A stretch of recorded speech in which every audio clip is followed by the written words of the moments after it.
Hi നമസ്കാരം, ദാസനാണ് തൃശ്ശൂരിൽ നിന്ന്. അപ്പം നമുക്ക് ഇഷ്ടമുള്ള കുറേ നടന്മാരുണ്ട്, പക്ഷേ അവരുടെ സ്വഭാവം നമ്മൾ സിനിമയിലൊക്കെ സൂപ്പറാണെങ്കിലും അവരുടെ സ്വഭാവം വളരെ മോശമായിട്ടുള്ള പല നടന്മാരും ഉണ്ട്. അപ്പോൾ അതിൽ ഫസ്റ്റ് പറയാവുന്നൊരു നടനാണ് മുകേഷ്. ക്രീ ക്രീ ക്രീ ക്രൂ ക്രൂ ക്രൂ. സുരേഷ് തിരിഞ്ഞു നോക്കി. സുരേഷ് അല്ല മുകേഷ് അല്ല, സുരേഷാണ് കേട്ടോ. ഞാൻ പെട്ടെന്ന് മുകേഷ് എന്ന് വിളിച്ചു. അപ്പോൾ ഈ മുകേഷ് എനിക്ക് വലിയ ഇഷ്ടമുള്ള നടനാണ്. പണ്ട് മുതൽ മുകേഷിൻ്റെ എല്ലാ സിനിമയും വലിയ ഇഷ്ടമാണ്.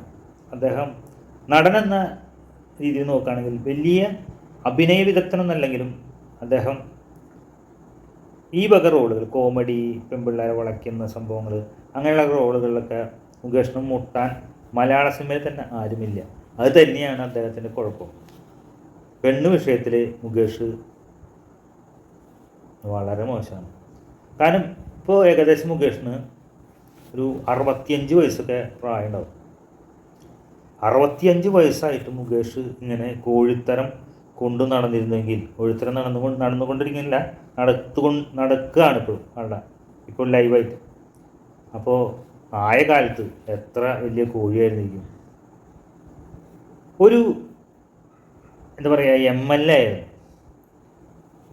ഒരു ഏറ്റവും നല്ല പാർട്ടിയിലൊരു അംഗം അല്ലെങ്കിൽ MLA ആയിരുന്നു. ഞാനൊക്കെ അത്രമാത്രം വിശ്വസിച്ചിരുന്ന, ഇന്ന് ആ പാർട്ടിയിലില്ല. എൻ്റെ ജീവിതം തന്നെ ആ പാർട്ടിക്ക് വേണ്ടി ഹോമിക്കാൻ വരെ തയ്യാറായിരുന്ന വ്യക്തി കൂടിയായിരുന്നു ഞാൻ പണ്ട് പഠിക്കുന്ന സമയത്ത്. SFIയുടെ കേരളോർമ്മ കോളേജിലെ ഏറ്റവും വലിയ പ്രവർത്തകനായിരുന്നു ഞാനായിരുന്നു. ആ കാലഘട്ടത്തിൽ കോളേജിലെ എല്ലാ ചുമരുകളും ഒക്കെ എഴുതുന്നതൊക്കെ ഞാനായിരുന്നു. അന്ന് ഞാൻ സ്റ്റേജിൽ സംസാരിക്കാനോ അല്ലെങ്കിൽ അങ്ങനെയുള്ളൊരു എന്താ പറയുക, സ്റ്റേജ് ഫിയറൊക്കെ ഉണ്ടായിരുന്നത് കൊണ്ട് മാത്രമാണ് അന്നൊരു വലിയൊരു പാർട്ടിയിലെ ഉന്നത തലത്തിലെത്താതിരുന്നത്. ഇന്നാണെങ്കിൽ ഒരു പ്രശ്നമില്ല. ലക്ഷക്കണക്കിന് ആളുകളുടെ മുമ്പിൽ ഞാൻ സ്റ്റേജിൽ സംസാരിക്കും. ഇതുപോലെ നിങ്ങളുടെ അടുത്ത് ഇങ്ങനെ യൂട്യൂബിൽ സംസാരിക്കും. ഇതൊക്കെ എനിക്ക് പിന്നെ ഒരു 10-20 വർഷങ്ങളായിട്ട് കൈവന്നൊരു, അന്നൊന്നും ഇങ്ങനെ സ്റ്റേജിൽ കയറാനും സംസാരിക്കാനുള്ള കഴിവുണ്ട്. ഇപ്പോൾ ഒരു വിഷയമില്ല, സ്റ്റേജ് ഫിയറൊന്നുമില്ല. ഞാൻ അത്യാവശ്യം ഗാനമേളകൾക്കൊക്കെ പാടുന്ന വ്യക്തിയാണ്.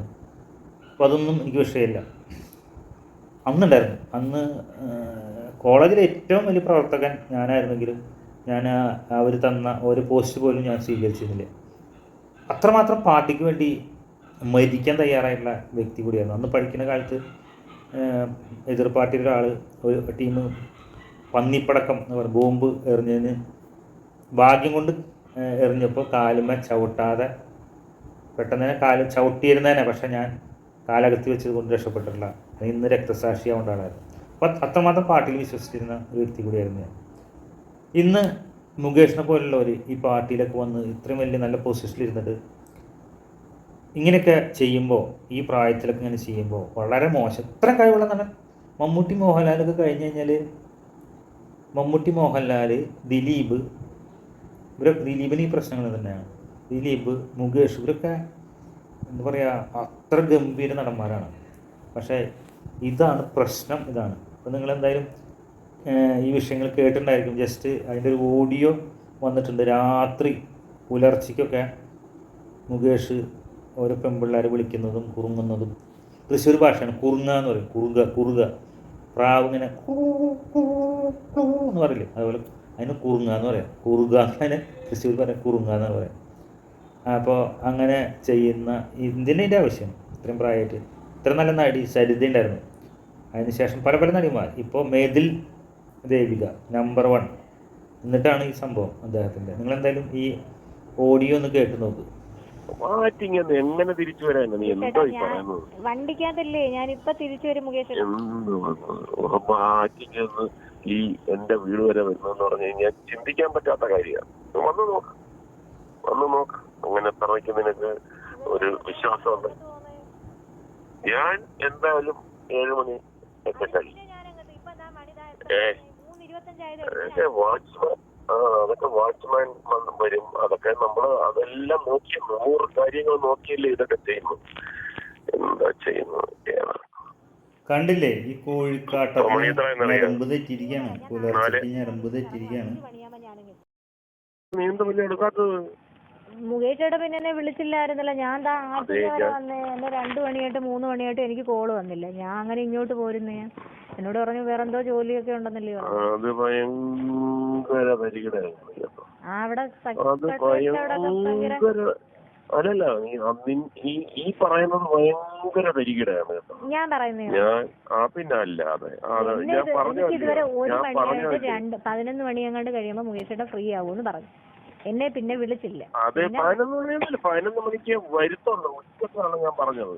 പക്ഷെ നമ്മള് ഇച്ചിരി സെക്രട്ടേറിയറ്റിലൊക്കെയാണ്, കണ്ടെയ്ൻമെന്റ് ആണ്, പല ഓഫീസിലും ആളില്ലാത്തത് കൊണ്ടൊക്കെ അവിടെ നിന്ന് എനിക്ക് 1 മണിയായിട്ട് ഒന്നും കോള് വന്നില്ല. 2 മണിയായിട്ട് കോള് വന്നില്ല. വിളിക്കണം. പിന്നെ ഞാൻ പോയിക്കോട്ടെ എങ്കിലും ചോദിക്കണ്ടേ? അപ്പൊ ഞാൻ പറയാം, ഞാൻ ഈ തീരാത്ത പണി ഓടി പടക്കാതെ.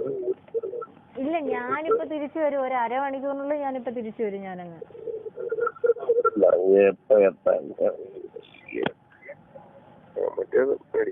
അത് ഒരാൾക്ക് എന്നാലും ഭയങ്കര രസമായി കേട്ടോ. ഞാനീ എന്തെല്ലാം പരിപാടികള് എല്ലാം ഞാൻ അവരെ കാല് പിടിക്കുന്ന, നിന്റെ അടുത്തൊരു വാക്ക് പറഞ്ഞുകൊണ്ട് കാല് പിടിച്ചിട്ടാണ് ഇപ്പൊ തീർത്തത്.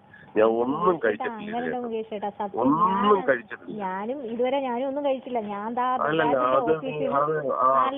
ബജാജിന്റെ ഓഫീസിൽ നിന്ന് ഞാൻ ഇറങ്ങിയിട്ട് നേരെ നേരെ ഇതിന്റെ ഇങ്ങോട്ടാണ് ഞാൻ നേരെ വരുന്നത്. അതെ, അപ്പൊ നീ അത് നേരത്തെ പറഞ്ഞിരുന്നെങ്കിൽ നമ്മള് ആ സമാധാനമായിട്ട് അവിടെ നിന്ന് കാര്യങ്ങൾ ചെയ്തതായിരുന്നു. ഇതിപ്പം എന്നതല്ല, കൺസർവേഷന്റെ കുറവുണ്ട്. നമ്മളെ ഒരു ഡ്യൂക്കിലിയായിട്ട് കണക്കാക്കുന്നു. ഞാൻ വാക്കായിട്ട് അപ്പൊ അതൊക്കെ നമ്മൾ വിശ്വസിച്ചിട്ടില്ലേ ഇതിന്റെ വരുന്നത്. ഇല്ലില്ല, അതൊക്കെ നീ എന്താ അങ്ങനെ ഒരു ഭയങ്കര വില കുറഞ്ഞ് നമ്മളെ കണ്ടു. അത് ഫ്രണ്ട്ഷിപ്പിനൊക്കെ ഒരു വാല്യൂ എന്ന് പറയുന്നത് ഭയങ്കര സംഭവമില്ലേ? അതൊക്കെ കൊടുക്കുന്ന വലിയ ഫ്രണ്ട്ഷിപ്പാകുന്നു.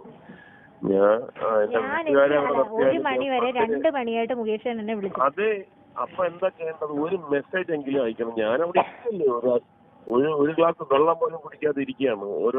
ഓരോ ഫയലെടുത്ത് സെക്രട്ടറിമാരെ വീട്ടിൽ പോകുന്നു, ക്വാറന്റൈനിലുള്ള. അവിടെ ഒപ്പിടിച്ച് തിരിച്ചു വന്ന് നാളത്തെ ക്യാബിനറ്റിൽ വെക്കണം നിർബന്ധമായിട്ടും എന്ന് പറഞ്ഞിട്ട് നമ്മൾ ചെയ്തതാണ്. അപ്പം ഒരു മെസ്സേജ് വന്നിരുന്നെങ്കിലും ഞാൻ ഇങ്ങനെ പോവാൻ